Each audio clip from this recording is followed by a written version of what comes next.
Hello, everybody. Welcome to Full Course Yellow. It's Bathurst weekend. We're on the In Pit Lane YouTube channel. I'm going to press something else in just a moment. All hell might break loose. We're going to do something on Facebook. Facebook is once again doing something really, really strange, and we won't go into at the moment. But yeah, it's doing all sorts of weird things. But as you can possibly see, the cat doesn't care. The cat is very happy, and as long as the cat's happy, we're happy because it is the cat's world. We only live in it. That's why we should always be of the cat. The cat is our ruler, always. There we are. It's so cute. Okay, it's Bathurst weekend. We're going to have a bit of a chat. I think the Facebook has already fallen over, but if it's not, if you're hearing me on Facebook, come across the In Pit Lane YouTube channel because it really is.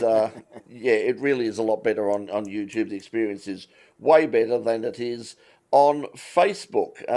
Just there, if anybody can see, anybody can have a look at the Facebook page and see what's happening. But the main thing is, if you're in the In Pit Lane YouTube channel, you can go to the chat there. We've got access to the chat. Say hello, ask questions, put in your two bobs worth, and we'll take it. We'll take it from there.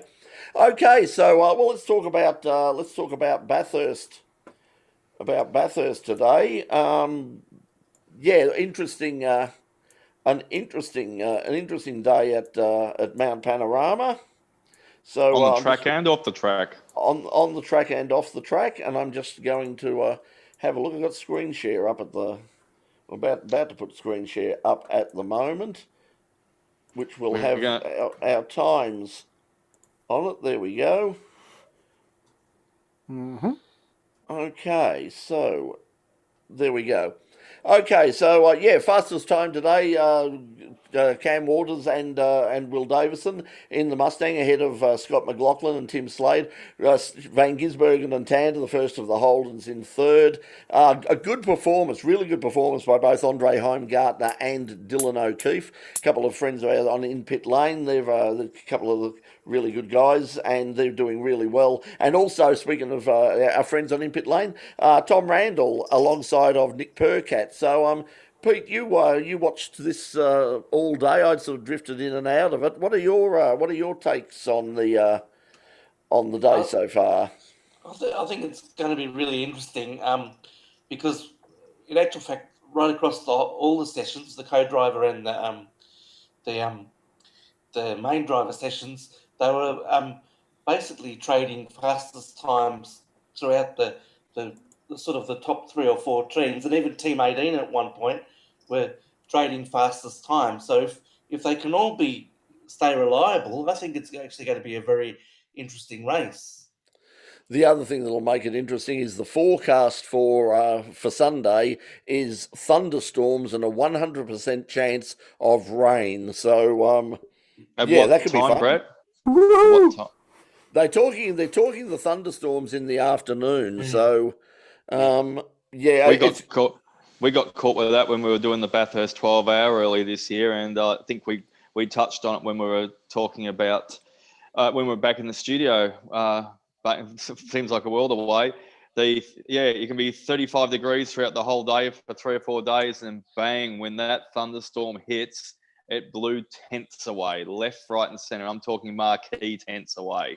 Yeah, they have some good ones over there. Bathurst 12-hour I was at years ago. You could see it. I was up on the top of the hill, which is where I always want to be, and I looked down. I looked down the other side of the mountain, and you could just see it rolling in. And I contacted the commentary box and said, in about 10 minutes, all hell is about to break loose, because you couldn't see it from down the bottom. So I went down to the bottom and you couldn't see it at all, but it suddenly came up the side of the hill, over the top of the mountain, over McPhillippi Park, and down it came. I had a friend I caught up with from Bendigo a few days ago this week, and you won't probably know his name except if you're a local up that way, but he's famous for high performance racing and engines and does a lot of tracks. And he said he remembers going to Mount Panorama many, many years ago, and he said he was just walking at the right place at the right time in the paddock, and he went past this tent, and suddenly this guy comes rolling out of the front of the tent out of nowhere, with the tripod and a camera, just grasped at it, and then just off into the distance. And that was the name Brett Ramsey. He said he could never forget what he saw. He said, last time I saw him, he just came from nowhere of a tent and then it was gone with his camera and thing. And he said it was bitterly freezing cold and he was just wearing a T-shirt. I said, mate, you've got it right. That would have been Brett. Yeah, I can't remember it ever being too cold up there. That's when I was, and I only used the tent 1 year. So unless I can't recall being in someone else's tent. So yeah, I went up one year. Be careful there. But yeah, I'm not sure. I'm not sure what. Yeah, that would be the year I took up with the tent. But yeah, it's a great thing. It seems really weird when you have a look at the television today and you look out the back of the paddock and there's nobody camping there and nobody up on the top of the hill. I think they could have been. Yeah, it's hard to know what to do, but I mean, in terms of if they'd have let 10,000 in or something and hopefully the problem is you can't trust people. If you say, look, you can go up there, keep apart, wear your masks, when you have a drink, just keep clear of everybody, you'll be fine. But well, you're going to get that problem. They would have been constantly drinking, so they wouldn't be wearing a mask. Yeah. I'm always drinking. Yeah, well, that is the problem. But I don't know. See if you put a hole in the mask, perhaps can you drink beer through a straw? I don't know. I've certainly never done that before. But yes, yeah. But why would you drink beer when you've always got scotch? Yeah, well, I said I don't drink beer at the best of times. I bought half a dozen bottles of beer on of some sort of craft beer about 6 to 8 weeks ago, and I had one. I thought, yeah, it's okay. I've still got 5 left, so I'm not a beer drinker. And I'll that's swap the other thing I've with noticed. Bacardis. Yeah, Pete. The other thing I've noticed with the lockdown is that a lot earlier in winter there are a lot more birds around. So I think I'm getting to a point that's relevant. I think that the wildlife up there is going to play a factor because I think with lockdowns and COVID and things, I think there'll be a few more kangaroos around. Well, if there's no one on the top of the hill, Yeah. then they're just going to hang around as they normally do. So they hang around. The good thing is, of course, it's probably not going to affect the big race, but it will probably affect those early support races on Sunday because, as we know, Skippy likes to come out. He has very sort of set hours.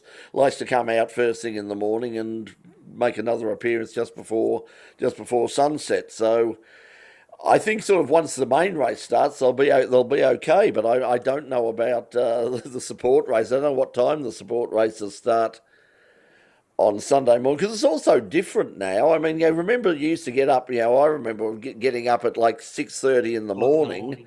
Yeah. Because the race started at about 8 or something.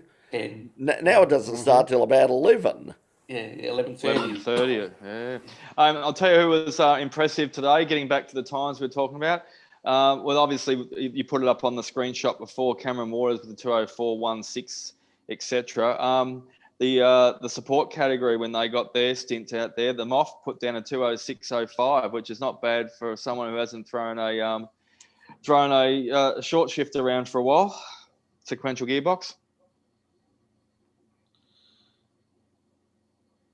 You're on. I think we've lost Brett's sound. No, he's muted himself. I think he doesn't know it. So yeah, the Moff put down a 2:06.05. I think it was Brad Kostecki also was impressive with his time on second. Although Brett's going to be back in a second, and I'm back. Tim Slade, Will Davo, and fifth fastest in the support category when they had their time on the track was the fastest stunt driver in Australia, which is because he's head coordinator up at Movie World, is Warren Luff. And Luffy's been a stalwart at Bathurst for a long time. So a great throw around down Conrod Straight for Luffy, and good luck to all the gangs. Probably unlucky in the circumstances today was probably Craig Lowndes. I think he had a power steering fire and decided to get some smoke inhalation. Yeah, well, it's only day one. I mean, that's the thing you can't. I'm a bit distracted at the moment because I've got the computer doing all sorts of bizarre things in front of me. It keeps bringing up all sorts of messages telling me that we're either not on or are on or whatever. But just going back. Oh. And James Golding at one point was in the top Just a three. quick. Yeah. Oh yes. Just Richard Catchlover is tuned. Richard, a long time supporter of the show, long time viewer, and we did a lot of stuff with Richard back in the day, and with the Victorian State Circuit Racing Championship when they were actually interested in promoting the Victorian State Circuit Racing Championship. Those days are long gone. But anyway, good to That catch wasn't up, this Richard. century. Yeah, and incidentally, Stuart, your camera is frozen again. So, He's got a good My look going camera this is time, lovely though. and warm. well, that's good. The trouble is, it's frozen. It's frozen on you. It hasn't frozen on the cat. It's a good still of you this time, though, Stuart. Yeah, it's not sort of halfway with a bit of popcorn or something headed to your mouth. So I got there. Yeah, I was just trying to bring back the the timing, but it's not letting me do it at the moment. So, but yeah, top 10 today doesn't really mean a lot. The Gary Rogers guys took it very very sensibly. They're at the back of the field, but. As I said, it's Thursday today, and I think that they've been sort of saying to the two young guys, like, get Don't used to break the it. track, don't break it, don't try and be heroes. You're possibly not as good as you thought you were, so just be consistent. Just get used to the track, get used to the car, and we don't need to do anything heroic until Saturday at the least, and probably even not then. And You're moving again, Stuart. Good news. and with the weather coming, probably teams were sort of saying, we'll just work on practicing because, of course, they haven't done refueling since Adelaide, and they haven't had any drive days or test days, so they haven't been able to practice brake pad changes or anything. So they were just basically doing that today, I think, and worrying about the setup further in the week because we're expecting weather. Well, how about driver changes as well, though, too? How important are those? They usually get an event beforehand or something like that to have a bit of a switch around. They haven't even done that. They were practicing them today as well, a few of them. Yeah, I think that's one of the reasons why this idea that supercars have got about, perhaps we don't have a long distance race before Bathurst. I think that's one of the reasons why they really need one, just to iron out all of those, those little problems that they've got. Before they get to Bathurst, because you always see it at Sandown over the years. There were always teams where there would be problems, and they say, okay, we've got 3 weeks to a month now that we can iron those problems out, or if there was a mechanical problem, they could go back, have a look at it again, make some changes, because they can't make the changes they used to. I mean, back in the old days, if something broke, they would say, okay, we'll remanufacture it and make sure it doesn't break. Well, unfortunately, they can't do that with a lot of the stuff now because there's so much sort of control stuff. So, and I prefer longer distance races to the sprint races. One of the things I was looking forward to this year was the 200-kilometre races, and there's a rumour flying around that they're going to stick with the 3 sprint races of a weekend, like they did this year. I hate that. Yeah, I hate that. Yeah. And obviously, and they're going to go back to Bathurst next year with sprint races as well too, even at Bathurst. So. Well, yes, that's going to be for the opening. I mean, because they've got to fill the contractual arrangement with Channel 7 if they don't run the Bathurst 12-hour. The interesting thing is what COVID might have done. COVID might have killed off Newcastle as a venue, which I think is a shame. Really Yeah, it has, because they're going to have to switch in. They're hoping everything's going to be normal and switch in a Sandown event next year, get it back into it. And what was the other one they were going to do as well, though, too, to kill Newcastle, unfortunately? Oh, that's right. The Gold Coast will probably be after So yeah, Sandown and Gold Coast will be the two events after Bathurst next year, instead of Bathurst being the end of the season like we've got now. Yeah, what they're talking about is moving Adelaide too, because they want to move Adelaide, or the government wants to move Adelaide as late as possible next year. But the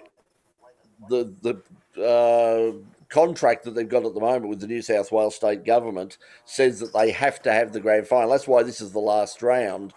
But I think they've basically, the government have been looking at the idea that because of the uncertainty of whether they're going to get back next year, and also this is sort of an opportunity because Newcastle perhaps hasn't worked as well as they really wanted, which is a shame because it looks really good on television. I mean, I've never ever thought, oh yeah, I'd really like to go to Newcastle one day, but when I've seen it on television with the race, I sort of go, no, that looks fantastic. That looks. I didn't know that Newcastle looked like that, and I'd like to go.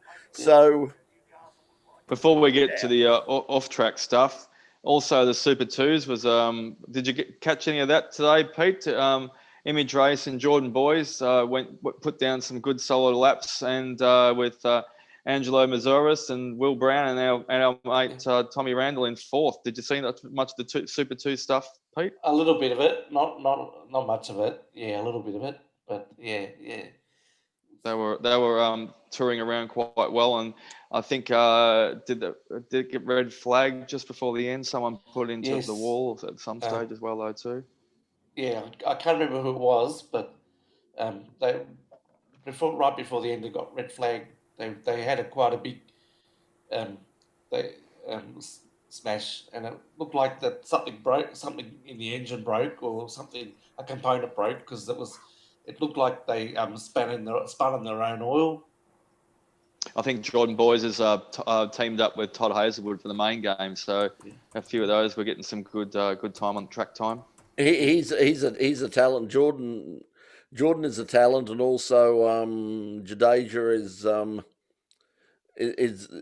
talent. There's quite a lot of really talented young guys out there, and that's why I hope it's not a logjam. That's why it'd be good to see things like TCR and S5000 take off, because there's so many of these young drivers out there who quite clearly have got real talent, genuine main game talent, and they're only sort of some of them are as young as 17 and 18, and it'd be a real shame if they had to wait until they were in their late 20s, early 30s before they actually get the opportunity of doing something locally. And I would hope that they don't hang around. If they can't find a way of getting in somewhere here, I would hope they'd have the sense to say, "No, let's take off somewhere overseas and see what we can do over there."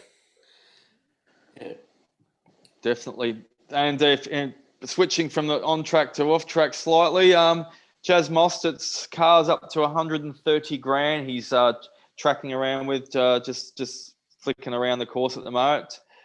Scott Pies went for, I think it was 240 plus last year after it finished the season. So Chaz is on track because it virtually doubles itself in about the 2 or 3 days to go. So if you want a piece of Walkinshaw Andretti United machinery, it's yours for probably a $250,000. Just once again, as I said, things there've been some really weird things going on. I've just got some feedback that we have been on Facebook, but only Stuart. Well, he's been free. and we can't figure out how this is possible to happen because we're streaming from Zoom, and yet somehow, even though he is not set up, Stuart's camera is going faster on Zoom. It's going faster on Facebook. I'm just going to blame the gremlins like everybody else in the world. It's gremlins. They've got hold of the wires and they're chewing on it and smoking it and all sorts of stuff. Yeah, I think somebody's doing. Facebook is not a good. Facebook is not a good video. Is not a good video platform. That's why we're trying to get as many. The problem is, it's one of those things. It gets a lot more casual viewers who just tune in for a while, but you've got to sort of get them over. So we've got to get people over to YouTube, over the YouTube channel, to so that they can do what Richard's doing and get online and see hopefully a stable connection, because that's what I've got at the moment. It's saying the connection is stable and it's excellent connection. So That's you, nice you, because my NBN is saying it's getting 1 megabit per second download at the moment. So I'm just wondering, Brett, have you got a push to pass button there on your console ready to go, like it's coming to supercars in a couple of years? Yeah, well, that was the other thing that's come up is of course the Gen 3 stuff. Which, yeah, that's the interesting thing about Gen 3 is that what sort of worries me is the fact that they went to they've gone and they've got what they've described as they've got the IP rights, the intellectual property rights to the two Mustangs and to the Camaro. Now, what worries me is because they have those rights, could supercars turn around now and say to TA2 and even sports sedans, you're not to run those things anymore. We have the rights to run Camaros versus Mustangs in Australia, and we have the rights to those particular models. You can't run them anymore. Oh, that look, would be there'd only the new cars, though, wouldn't it? mass revolt, wouldn't there? Well, that's what Yeah. I would be. That's what I would be. Yeah, thinking that it would only be the new cars. And if it is only the new cars, that should mean that somebody could run a Challenger. Well, that's what I mean, and that's what I mean. It'd be only to the new car specifications. They can't grandfather or retrospect the rules on cars that have been around for 30, 40 years. So that's getting ludicrous. There is already a Challenger running in TA2. So you've No, got I mean in supercars. in supercars. Yeah, well, I mean, Walkinshaw has come out today and said, don't necessarily assume that we're going to run a Camaro. Where they're talking to other manufacturers. The word is that they're talking to Kia. I think we just mentioned it. I think Pete mentioned it last week that they were running Kia logos on the Commodore. So it could be Well, Kia. It could be just about anybody that there's a few chances to do it, and supercars have said they're talking to other manufacturers about doing the same thing, and that is basically getting the intellectual property rights and then making or licensing the cars themselves, so they've got some control over exactly who's there and why They they're could also there. look at, like, since it's basically a silhouette class, they could also look at a slammed body from an SUV, just something that's not as tall, lovely and wide. well, what this Look Gen like a 3 hot rod. platform, the Gen 3 platform is going to be smaller, sleeker, streamlined. So it's going to be made to obviously take a lot of different bodies as well, though, too. So, and obviously the battery is going to be put in the front of the chassis at a thing for the hybrid ready. They're not going to say they're going to possibly implement it straight away on the 2022, but it's going to be ready to do it. So, but the funny part is wait for all the complaints from the other teams on buying parts, because AAA's got the homologation rights again as usual, so they can create the parts and they're going to sell it to all the other teams, and they're going to say you're ripping us off big time. Except for the fact the Ford and Holden engines that we are currently using in these cars at the moment are going to be thrown into the tip or made into something I'll talk about later. The Royal Australian Mint can use them, but the engines are going to be thrown away. They're going to keep the V8s, and they're going to be more modern and efficient engines that are going to be required. Well, they haven't announced anything. I mean, I've got the press release in front of me, direct from Supercars here, and what they've said is they've made nothing. They've made no statement. They've said a Supercars branded generic engine is also currently under consideration, potentially removing barriers to entry for new brands. So they haven't. They haven't said definitely at this stage that they're going to, but it would make sense for that thing. I mean, if you're going to get people like Kia, Hyundai, even Mazda or somebody like that, if they want to get in there and say, okay, you don't have to use a Chev engine, you're not using a Ford engine, you're going to use and I think they might even, and I hope they don't, but I think they might even call it the Repco engine because they're the major sponsor. and they've got that lineage. They got that lineage going back to the days of Jack Brabham and the well, if it's going to be a Repco Repco engine, it'll have to be a Buick, wouldn't it? Or a Leyland? Yeah, well, yeah, or a Rover? Oldsmobile, something. Yeah, Because that's what the basis of the Repco Brabham Formula One engine was. The same engine that went in the Leyland. The first one, yeah. I mean, that's and people still can't believe that. I mean, that was. I remember. Somewhere here. I've got a magazine. I mentioned this to Jack, and he said he remembered the article because it was an old copy of Autosport, and they had a preview of the first year of 3 litres, and it was this very condescending British person going, you know.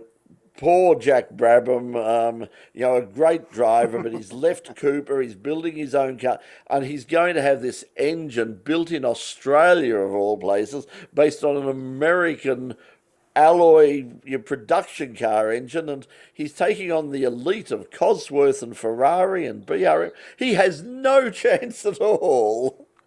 Well, obviously Headley James knew his stuff because titles. Yeah, well, the thing was, it was reliable. As the first interview we did with Jack, that's the thing he said. He said it was very reliable and it had great torque. He said at places like it's the shorter circuits and places particularly like Monaco and those sort of places, he said the thing was a weapon. He said, and all of these things were out qualifying without any problem at all. He said, but at the end of the race, if he didn't win it, he was either second or third. Yep. Always in the points. Now, just for generic engines for that, especially if they open it up to a Challenger, does anyone know what a Hell Crate retails for at the moment? Because one of those, no, Hell Crate. Okay. Hell Crate is the engine you order to put in anything. It's the Hellcat engine, but you fit it in whatever you want. I'm just thinking, 700 odd horsepower, you don't need to modify it to go racing. But that's the thing. Do you need an adaptation plate to put it onto the gearbox? Depends on what gearbox you want to use. Well, that's what I'm saying. Yeah. No, they come in both auto and manual. Yeah, they won't be able to use. They won't be able to use it because it'll be too big for a start. Because they're going to stick to the 5-litre V8 engine. What's a Hell Crate? In that case, just de-stroke it and rev the tits off of it. Well, you can't do that either because see they're cutting the power. One of the things I've got a really impressive series of graphics that I can't show you at the moment. Well, I bet you after that comment you can't. But it's the cars will be less powerful. They're going to take about 40 to 50 horsepower out of them. They'll be slightly lighter. They're going to still rev at the same rev limit, but they're going to wind back the aero. They're trying to take 200 kilograms in downforce away from them, which would be another good thing as well. So if you have a look at the shots that came out, they're on our Facebook page on both the Monaro and they've got it's a very TA2 wing at the moment. It looks like it doesn't have the wide the extensions at the back of the Mustang or it's very much a TA2 type. I don't think it's a single element. I think it's a double element wing, but it's certainly not the monster of a thing that they've got now. Just go back a second. Doc mentioned push to pass. How are they implementing that? Because, I mean, if it's nitrous, I can get behind it. But if it's just everybody else's power is reduced and you can only press the button for a little while, that's total BS. So put some risk into it. If they hold the button down, I want to see the motor blow up. It's not going to be nice, unfortunately. They're going to make the Gen 3 platform of the chassis enabled not to start off with. It's not planned in at this stage, but look, this is just an opinion of the guy that's been the designer of the car. He said this is not a supercar's official statement, but this is obviously what I've been told to adapt for it, is to make a position in the chassis of the car. It's mainly near the front that they're going to have the availability to put a generic battery in that everyone has identically, and it would be you could use it for a push to pass. So you might get it'll be obviously electricity in it, and they can probably like Formula One did years ago. IndyCar did years ago, and you get 5-second bursts or something like that. So it wouldn't be enabled during the pits. IndyCar was a change to the turbo boost limit. Yep. If anyone is into filmmaking and race cars, check out Super Speedway with Mario Andretti and Michael Andretti.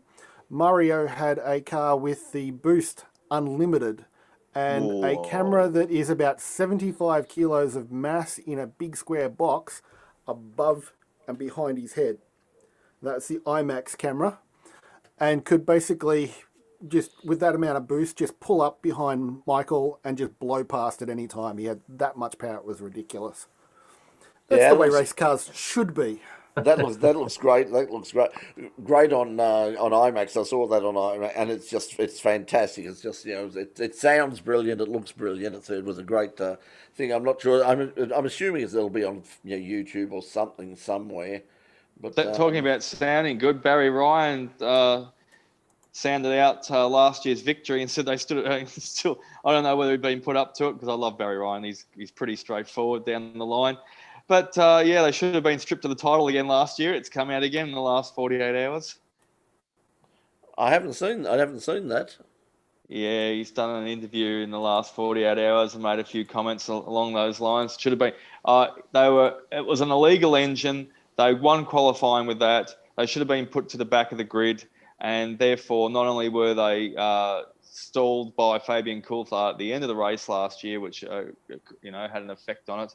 In I suppose in perspective, he said almost word for word they should have been stripped of the title. So yeah, that's just popped up in the last couple of days as well though too. But look, they're looking for every single little bit of controversy they can add to it and interest and grab to probably highlight this year, since it's not going to have the fan base at the track itself.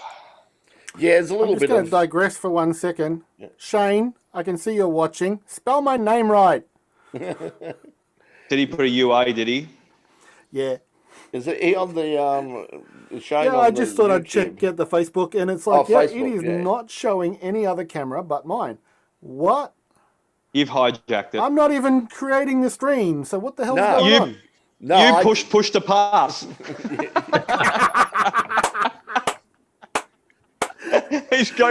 Stuart's got his. You asked it before. You got your push to pass going on ahead of all of us. Hang on, because I've killed the Facebook stream. You're not still on the Facebook stream, are you? Because I just went and looked at it, and it's it's no other cameras. Yeah.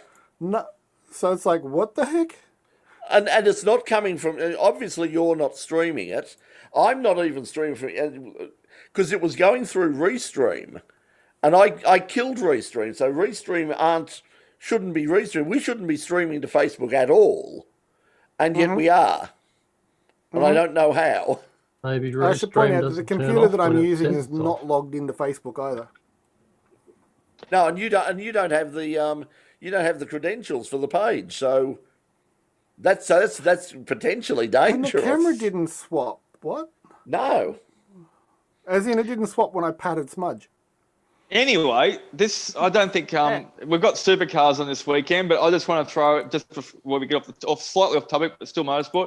Congratulations to Hugh Barter, who's got the 2021 F4 French whole season ahead of him. Well done, Hugh. Congrats from all the family here at In Pit Lane. We're a fan favourite team. We'll be following your progress next year. Good luck, buddy. Yeah, that's fantastic. That's fantastic news. I mean, because they've been trying for a long time, and it's a huge boost to go over there, and they put their talent and everything on the line. And as I posted, I mean, our second last ever show, Hugh was one of the co-hosts, up there along with Angelo, and we had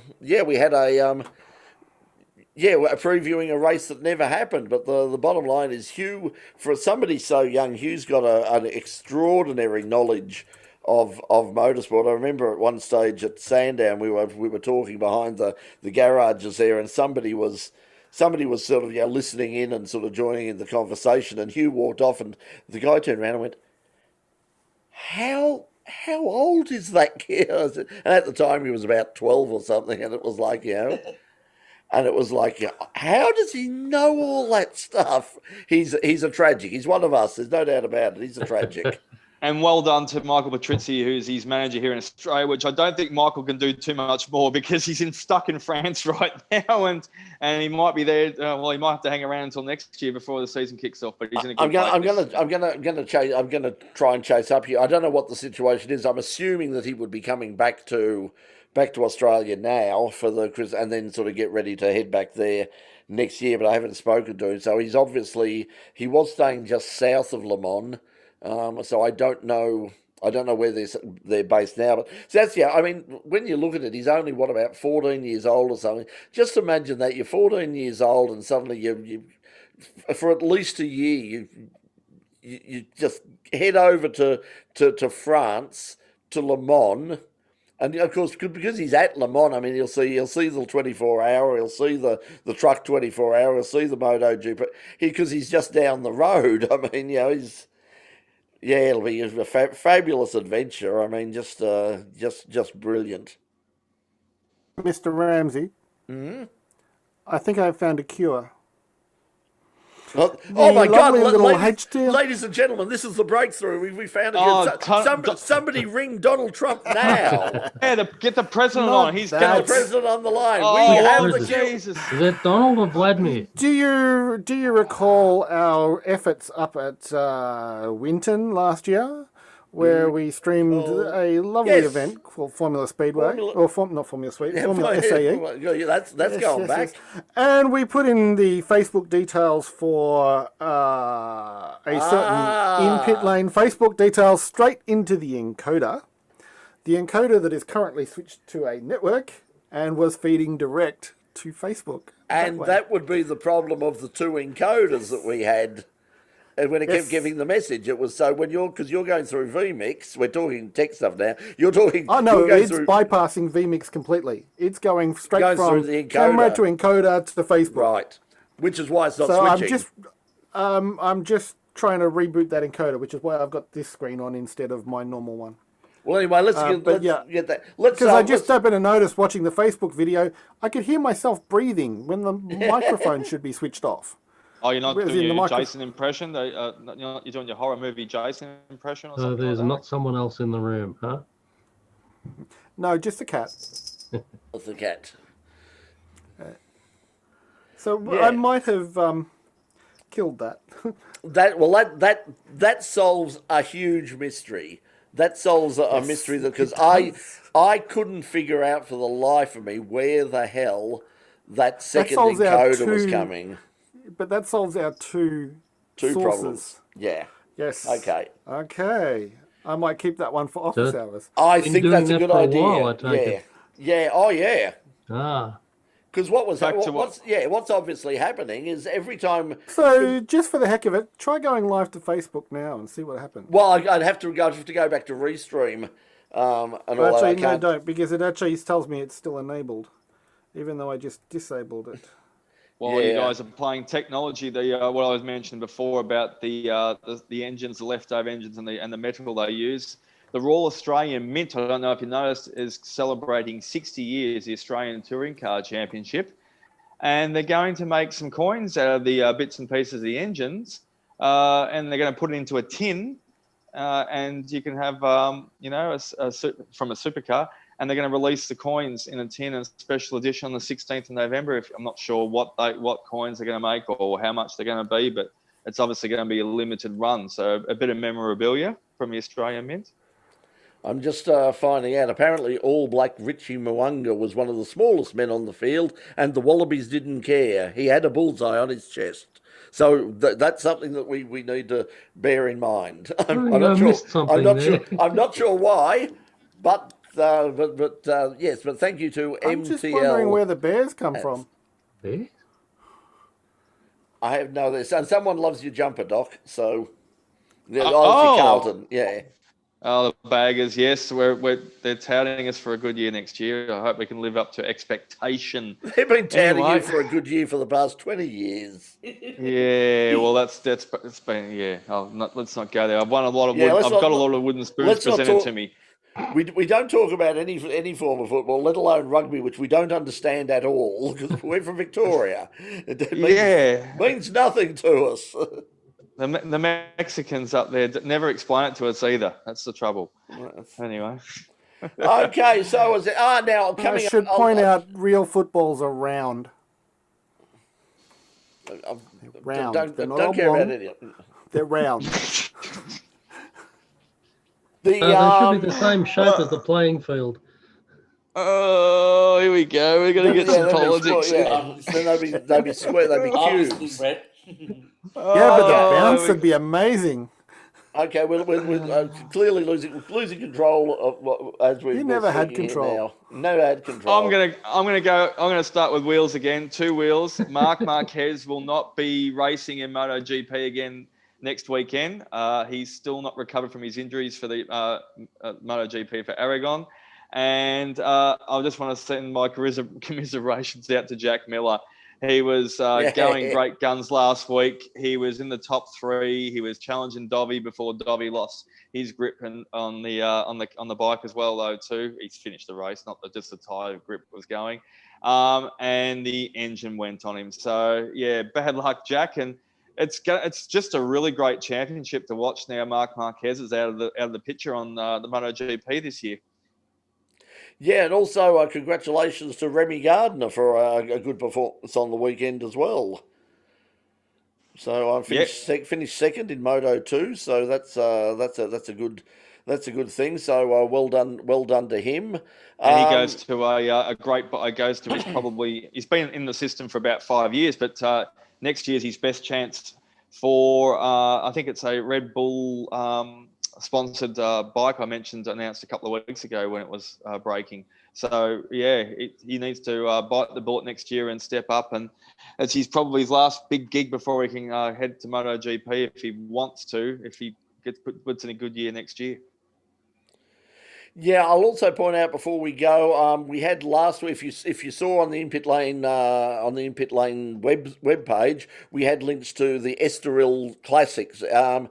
Which was absolute heaven. I mean, one of my favourite car of all time, the Ford Capri, RS 3100 Capri. There was only a handful of them made, and there was not one, there was not two, there was about 5 of these things. I think they only made about 8, including Alan Moffat's, which is over in New Zealand at the moment. So pretty much all the Capri RS 3100s that exist in the world were at Estoril Classics. You can go back there and have a look at that meeting again if you love your historic motorsports. There were Ford GT40s, there were 917 Porsches, there were classic Formula One cars from the 70s, and it was a fabulous meeting. So that was on there. And the reason I'm saying that is because starting this weekend, obviously the Goodwood Festival of Speed and the Goodwood Revival were both cancelled.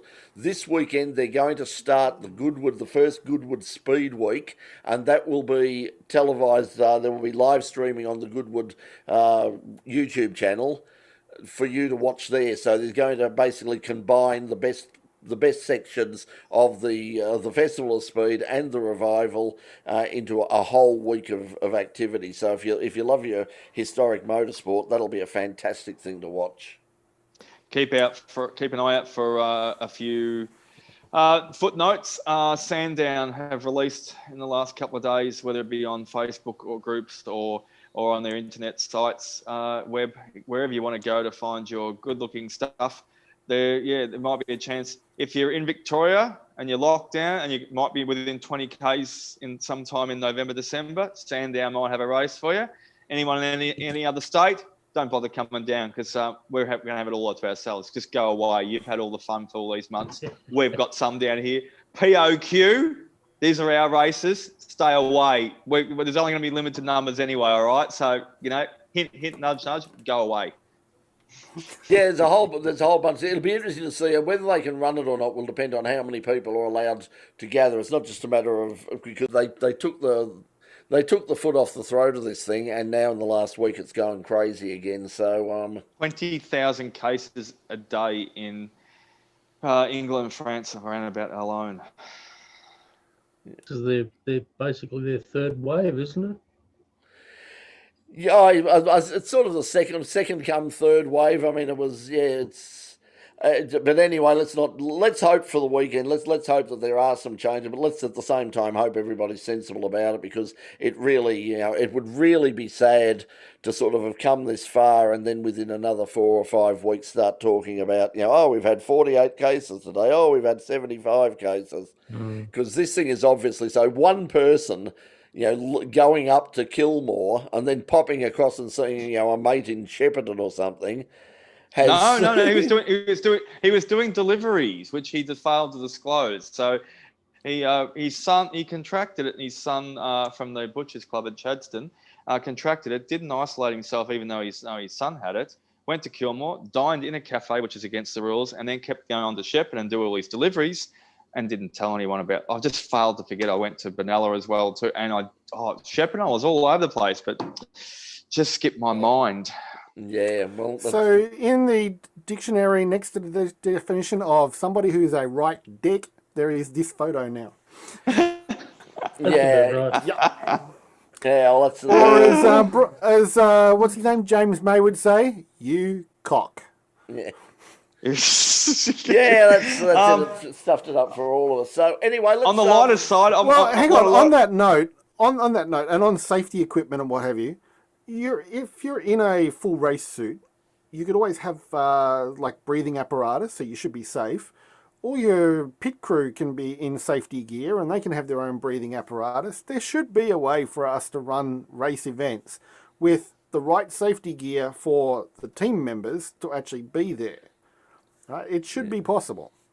Yeah, but it's not. I mean, the problem is it's not perfect. I mean, there's been a breakout. They're just going to extremes in Formula One to try and stop this spreading. And we've seen what's happened with Mercedes. I mean, they lost. I think it was 10 people were lost last week in terms of being able to be there. So, and the same thing's happened with the cricket as well. It's sort of broken out. The football. It's not in any huge way, but people are still getting the bloody thing. So it'd make Formula One a lot more interesting if you lost a point for every person that catches COVID for the championship.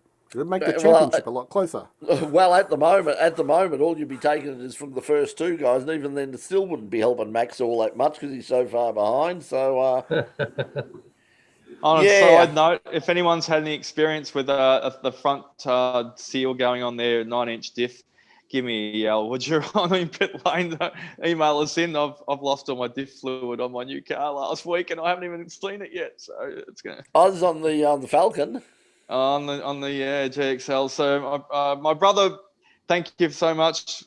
Shout out to my brother up in Bendigo. I won't name names, but he's helped me out and moved it from one location to another, and drove all the way just nicely and reversed in his driveway and went, oh, that doesn't sound too good. And just on the reverse part for a few meters, and looked underneath, and here's fluid all dripping onto the ground from the front of the tail shaft diff that part. So a note to Doc's brother: we need the burnout footage. And donuts are optional. I tell you what, the other night here, once they with the curfew now gone, the other night here I went out on Tuesday night to put the bins out at around a bit after midnight, as I regularly do, and it sounded like the Australian Moto GP was happening about a mile down the road from we've been getting that the bins early for and you. if you listen late at night, you'll actually hear the surveillance plane with the infrared cameras flying over. Oh yeah, I saw that because I heard it, and I went out and I went look, and I thought, I can hear this thing, I can't see the bloody thing, and then there was just enough moonlight. It's running with no lights. Yeah, one of the helicopters is doing the same. That helicopter. Yeah, that was the one. Yeah, that's one of the new helicopters. I could just see it in the darkness. There was enough sort of starlight and moonlight to see it. You could hear it. It was just over the top of and it was a mile up, but there were no flashing lights. There was nothing. It was just, you could just see it, and it's like, hello, what are they up to? Oh, so Blue Thunder was over ahead. Yeah. Doc, what Yeah, sort of pretty car much. do you reckon it would take to be able to leave the helicopter behind? Or maybe a bike? Yeah, it'd be bike car. You're looking at Because obviously not the V8 Commodore from somebody who got booked this week for doing burnouts in front of a cop car at a shopping centre in a stolen car with stolen plates, and they just followed him home with the helicopter. They didn't even bother chasing him when he went through red lights. Yeah, This is you'd be another looking at dickhead that shouldn't be on the road. I think you'd have to go two wheels, as you suggest, Stuart, and it'd have to be capable of around 1,000 cc's or thereabouts, because a 650 wouldn't be able to, the top end would be there on a 650 bike. It'd be 1,000 cc's, and that could have reached 300 kilometres an hour.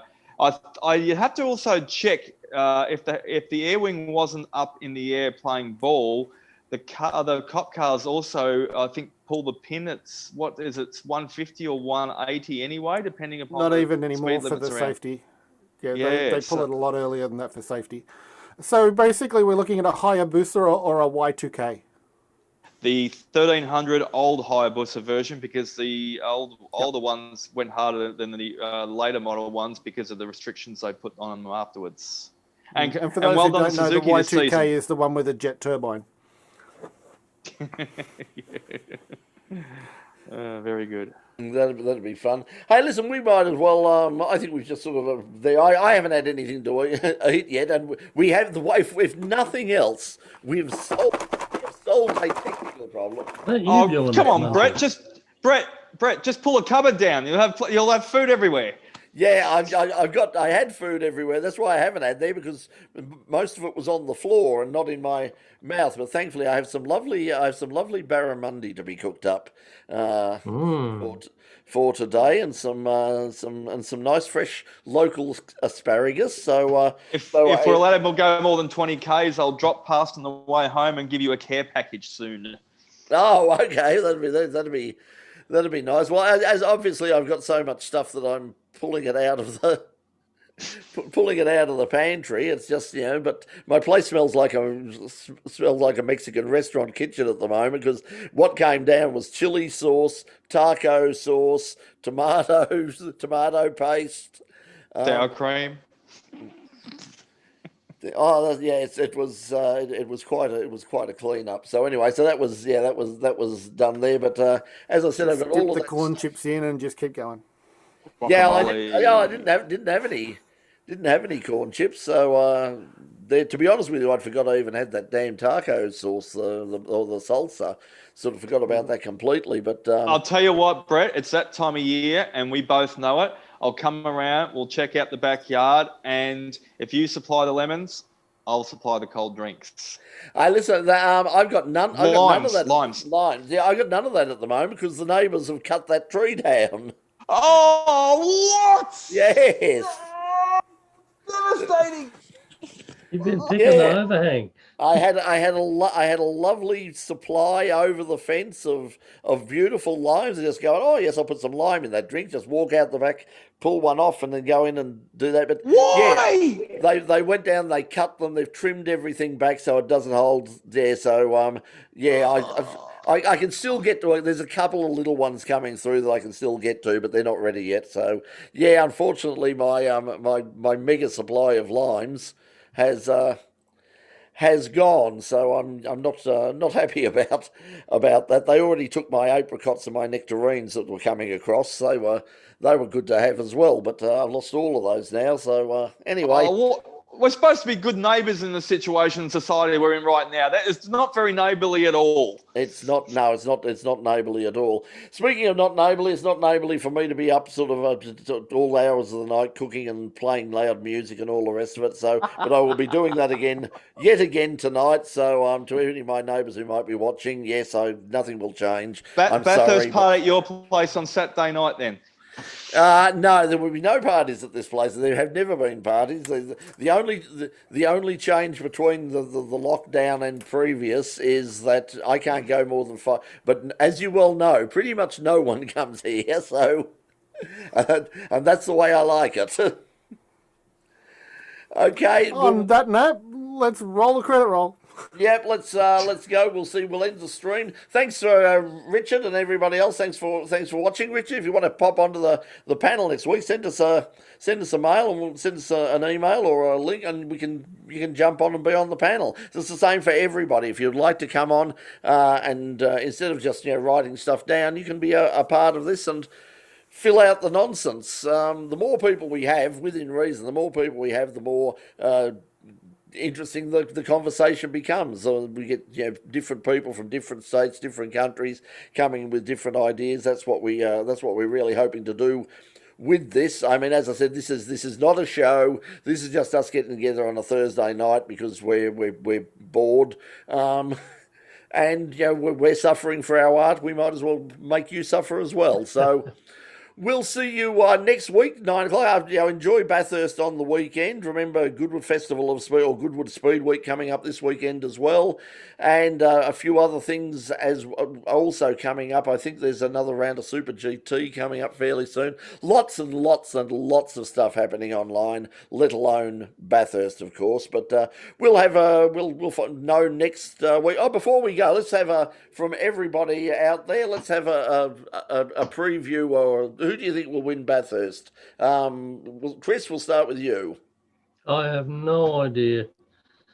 Well, there you go. That's honesty for you. So if nobody wins, Chris gets up. Pete, what are your ideas? I actually think it might be Cam Waters. That'd be good. He's certainly got he's got a lot of current pace. Tickford have sort of jumped that bar now. It was always sort of DJR Penske and 888. Tickford now seem to have, particularly with Cam's car, but also even with the other cars, they have now caught up a lot there. So yeah, I think they're a really good chance of winning. I would just say that if we do get rain. I might as well give it now. I'm just saying that we will get rain, and if we get rain, my money's on Giz. My money's on Van Gisbergen. Doc. I happened to catch a glimpse of the odds. Not a betting man, but I did see some of the teams that got 1,000 to 1 for a win. So if you lay a lazy fiver down, you're going to get $1,000 back. And $5,000 back. I mean, sorry. But yeah, my fave. Davey Reynolds has come out with a few controversial things this week, and he was pushed into it by a former racer called Renee Gracie. Not going to go too much into that now, but and the comments and the fines, etc. Hope he goes all right. But look, Warren Luff, I think he'll go all right as a co-driver. He's got form, and obviously they've got some times. I mean, Cam Waters has just blown the whole 3 sessions away today, and got the fastest times. It clipped it, but I think McLaughlin said he's got a little bit of rear end play that they can work. They can maybe get a couple of tenths of a second out of that to bring him up to speed. Dark horse, someone who's always puts in a good effort and is there at the end. Chaz Mostert as well, though, too. So there's 3 or 4 tips. It's going to be hard if you're a privateer this year, especially with the professionalism of the big team. So good luck to everyone. But it's going to be tough to beat McLaughlin. But I hope he doesn't need to win it. He's won it before. Please, someone else take up the gauntlet and win it. Okay, Stuart. If it rains, my money is on the pace car. Well, yeah, it's hard to go past. I wonder if you can get a bet on for the pace car. New livery this year. It's the KO Green pace car I saw. Mustang. Oh, okay. So Vodafone have pulled out, have they? Might have, because I just saw a Tailem Bend. At Tailem Bend for the previous event, it was the Shannon's safety car, and it's the bright green KO Mustang as the safety car this weekend.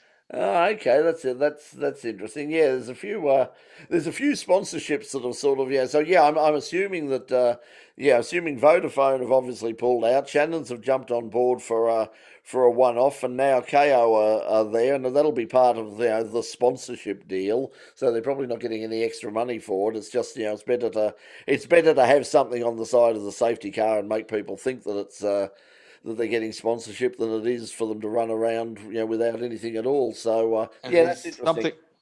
Something for you to research before next week, Stuart, or if you already know. 5G's obviously just started rolling out for some of the phone companies this week. I noticed that Telstra's got 270 towers, and the next best is Optus, who hopes to have 70 towers by the end of the year, with Telstra already 200 more than that already, and the other ones are just dwindling away in minor incidents. So, Yes, and I think Well, you'll our see. upload for Formula Speedway last year was actually done via a 5G modem that was loaned to us by the Telstra Tech as part of the test of that. And frankly, the technology seemed to be fine once it was connected. All of the BS you'll hear about microwave radiation is so much of... Well, yes. yeah, it's crap. Forget about it.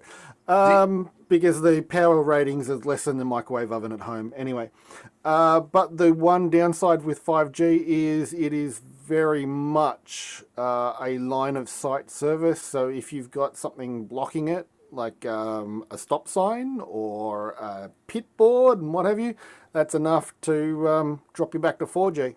Does not like rain. Does not like rain No. at all. It's what they will use. Sorry, go ahead. Yeah, what they will use it for, and certainly what the American telcos are talking about, is to have it in crowded areas. And so you won't use it from day to day, but they'll put 5G everywhere at the MCG and the tennis centre and all of those places, and you'll go there and you'll have your 5G. You'll have lots of 5G everywhere, but for home use, unless you live, you've got line of sight to a 5G tower somewhere, and providing all of the conditions are right, you're going to basically be on 4G anyway. It's great in theory. Just in 5G style then, Stuart, say good night on Facebook since you're the only one that's been on there tonight. Well, Brett stopped it earlier, but my bandwidth issues have disappeared, so maybe that was related. If it's set up, if it's doing it automatically, it could well be that it's been trying to connect to the Facebook page every time you go onto office hours or do anything online. So it's just that there happened to be an open pathway into the Facebook page. Otherwise, I could have been waking up in the morning and going, what is this person talking about? He's talking to himself all night about AV equipment and camera lenses and lights. And Have you been broadcasting everything you do on the computer for the last 6 weeks? No, the camera is only turned on when Oh, there's okay. actually a stream to do. thank God. I'm getting great value from this ancient, it's like a 10-year-old JVC camera that I bought secondhand on the way to Phillip Island for an in-pit lane shoot. Yeah, I remember There that. you go. Yeah, well, I mean, let's face it, all of our stuff is, the camera that's behind the camera that we're using now, the one that I used for when we were doing the show on 31. We're not keeping that up. That's got to milk be. it. That's got to be 12. That's got to be 12 years, 10 to 12 years now, easy. Yep. But anyway, thanks everybody for watching. We'll get out of your road now. I'm going to click on end stream here on YouTube, and we'll see you next week. Remember, as I said, if you want to join the panel, just send us a line. There is a jot form, but you don't need to worry about that if that's too much of a hassle. Just send us a message to the Facebook page, the In Pit Lane Facebook page, and say, hey, I wouldn't mind jumping in and joining you guys and having a chat on Thursday night. And if you're a decent sort of person and Have to barrack for Even if you're Carlton. not, Priesty, get on here. so come on. So we'll catch you next week. So until then, from all of us here, have a good Bathurst weekend, and we'll catch you later. Bye. Okay, bye.